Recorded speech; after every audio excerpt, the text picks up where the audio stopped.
শ্রী শ্রী মায়ের কথা, যোগেন মায়ের স্মৃতি থেকে। একদিন নহবতে বসিয়া মা পান সাজিতেছিলেন। আমি পাশে বসিয়া দেখি মা কতকগুলি পান ভালো করিয়া এলাচ দিয়া সাজিলেন, আর কয়েকটা শুধু সুপারি চুন দিয়া সাজিলেন। আমি বলিলাম, কই এগুলিতে এলাচ দিলে না? ওগুলি বা কার, আর এগুলি বা কার? মা বলিলেন, যোগেন, এগুলি ভালোগুলি, ভক্তদের।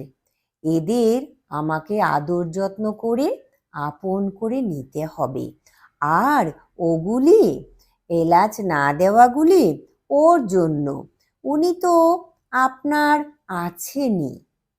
মা বেশ গাহিতে পারিতেন। লক্ষ্মী দিদি ও মা একদিন রাত্রিতে মৃদু গলায় গান করিতেছিলেন। বেশ জমিয়াছে। ঠাকুর তাহা শুনিতে পাইয়াছিলেন। পরদিন বলিতেছেন, কাল যে তোমাদের খুব গান হচ্ছিল, তা বেশ বেশ ভালো।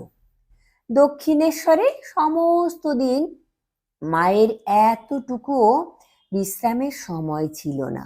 ভক্তদের জন্য 3 সের 3.5 সের আটার রুটি হইত, পানি সাজিতেন কত। তারপর ঠাকুরের দুধ খুব ঘন করিয়া জাল দিতেন, কারণ ঠাকুর সর ভালোবাসিতেন। তাহার জন্য ঝোল হইত। জয় মা, প্রণাম মাগো।